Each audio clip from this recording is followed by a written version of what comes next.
എന്തായി രാഹുൽ, രണ്ടും തീർന്നോ? രണ്ടിനെ ഒരേ സമയം ഇല്ലാതാക്കാൻ പറ്റിയില്ലെന്നാ പറഞ്ഞത്. അപ്പൊ അവിടെ രക്ഷപ്പെട്ടോ? എന്താ സംഭവിച്ചെന്ന് വ്യക്തമായിട്ടൊന്ന് പറയൂ രാഹുൽ. ഗംഗയെ രാജിയും ഒരേ സമയം ഇല്ലാതാക്കാനാ ഞാൻ അവരോട് പറഞ്ഞത്. രാജി രക്ഷപ്പെട്ടു, പക്ഷെ ഗംഗ ബാക്കി പറ. ആ ഗംഗയുടെ ശല്യം ഇനി നമുക്കുണ്ടാവില്ല. അവള് ഈ ഭൂമിയിൽ നിന്ന് എന്നെ പോയി കഴിഞ്ഞിരിക്കുന്നു.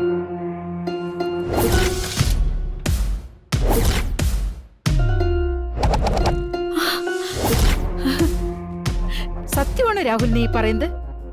അവള് ചത്തോ? അതെ അമ്മേ, ഗംഗയെ ഇടിച്ച് തെറിപ്പിച്ച ശേഷമാണ് അവരെന്നെ വിളിച്ചത്. ഒരു കാരണവശാലും ഗംഗ ഇനി രക്ഷപ്പെടില്ല. എന്റെ ദൈവമേ, എത്ര നാളായി കേക്കാൻ കുറിച്ച വാക്കായത്. അവള് മരിച്ചു ഉറപ്പല്ലേ? വെട്ടി വീഴ്ത്തിയാലും മുറി കൂടുന്നേനോ. ഇത്തവണ ഭാഗ്യം നമുക്കൊപ്പമാണ്. ഇനി ഗംഗയുടെ ശവം മാത്രമേ ഈ കൈലാസത്തിലേക്ക് കൊണ്ടുവരൂ.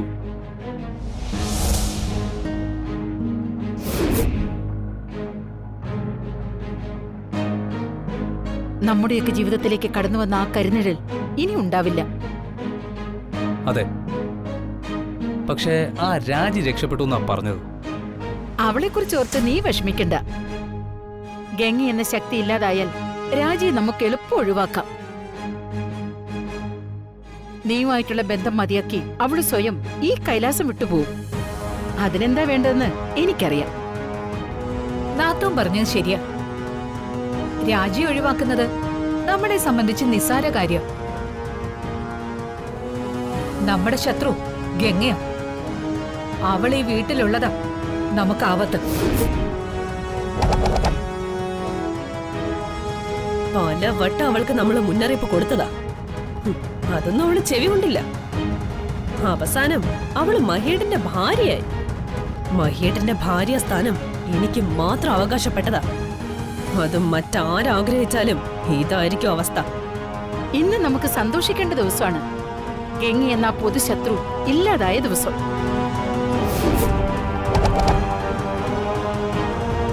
തൽക്കാലം അധിക ആഘോഷമൊന്നും വേണ്ടമ്മേ.